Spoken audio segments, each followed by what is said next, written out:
ಅಯ್ಯಪ್ಪ ಸ್ವಾಮಿ ರಾಜಮನೆತನದಲ್ಲಿ ಬೆಳೆದರೂ ಆತನಿಗೆ ಕಷ್ಟವೆಂಬುದು ತಪ್ಪಿಲ್ಲ. ಯಾರದೋ ಕುತಂತ್ರಕ್ಕೆ ಬೆಲೆ ತೆತ್ತವನು ಅಯ್ಯಪ್ಪ ಎಂದು ಹೇಳಲಾಗುತ್ತದೆ.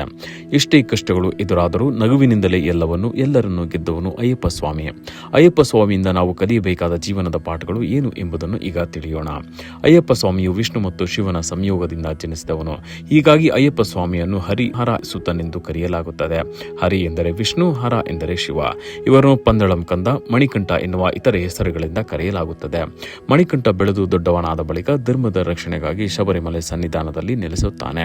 ಅಯ್ಯಪ್ಪ ಸ್ವಾಮಿಯಿಂದ ನಾವು ಕಲಿಯಬೇಕಾದ ಜೀವನದ ಪಾಠಗಳು ಸಾಕಷ್ಟಿವೆ. ಅಯ್ಯಪ್ಪ ಸ್ವಾಮಿಯ ಜನನ ವಿಷ್ಣುವಿನ ಸ್ತ್ರೀ ರೂಪದಿಂದ ಮತ್ತು ಶಿವನ ಪುರುಷ ರೂಪದಿಂದ ಜನಿಸಿದ ಮಗುವಾಗಿದ್ದನು. ಈತನ ಹುಟ್ಟು ದೈವಿಕ ಮೂಲದ ಹೊರತಾಗಿಯೂ ಅಯ್ಯಪ್ಪನು ಐಹಿಕ ಜೀವನವನ್ನು ಸಂಪೂರ್ಣವಾಗಿ ಸ್ವೀಕರಿಸಿದವನಾಗಿದ್ದನು.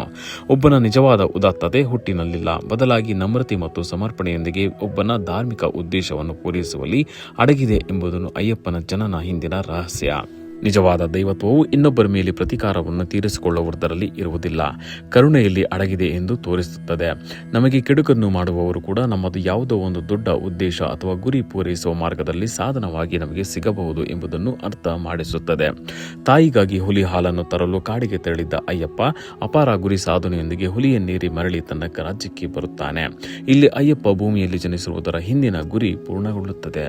ಅಯ್ಯಪ್ಪ ಸ್ವಾಮಿಯನ್ನು ಒಲಿಸಿಕೊಳ್ಳಲು ಆತನ ಭಕ್ತರು ವ್ರತ ಆಚರಣೆ ಮಾಡುತ್ತಾರೆ.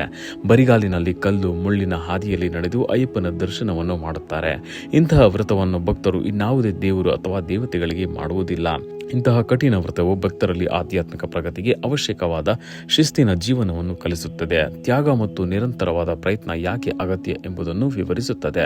ಕ್ಷಣಿಕ ಉತ್ಸಾಹವು ಬದ್ಧ ಅಭ್ಯಾಸವಾಗಿ ರೂಪಾಂತರಗೊಳ್ಳಬೇಕು ಎಂಬುದನ್ನು ಸೂಚಿಸುತ್ತದೆ. ಆಧ್ಯಾತ್ಮಿಕ ಏಕತೆಯೊಂದೇ ಅಯ್ಯಪ್ಪನಿಗೆ ಮುಖ್ಯವಾಗಿರುತ್ತದೆ, ಯಾವುದೇ ಸಮುದಾಯದ ಏಕತೆಯಲ್ಲ. ಅಯ್ಯಪ್ಪ ಸ್ವಾಮಿಯು ಈ ಮೂಲಕ ತನಗೆ ಎಲ್ಲಾ ಭಕ್ತರು ಒಂದೇ ಎನ್ನುವ ಸಂದೇಶವನ್ನು ನೀಡುತ್ತಾನೆ. ಇದಲ್ಲದೆ ವಿಷ್ಣುವಿನ ಭಕ್ತರು ವೈಷ್ಣವರಾದರೆ ಶಿವನ ಭಕ್ತರು ಶೈವರಾಗಿರುತ್ತಾರೆ. ಅಯ್ಯಪ್ಪ ಸ್ವಾಮಿಯು ವಿಷ್ಣು ಮತ್ತು ಶಿವನಿಂದ ಜನಿಸಿದ್ದರಿಂದ ಅವನು ಶೈವ ಮತ್ತು ವೈಷ್ಣವ ಬೇರೆಯಲ್ಲ ಎನ್ನುತ್ತಾನೆ.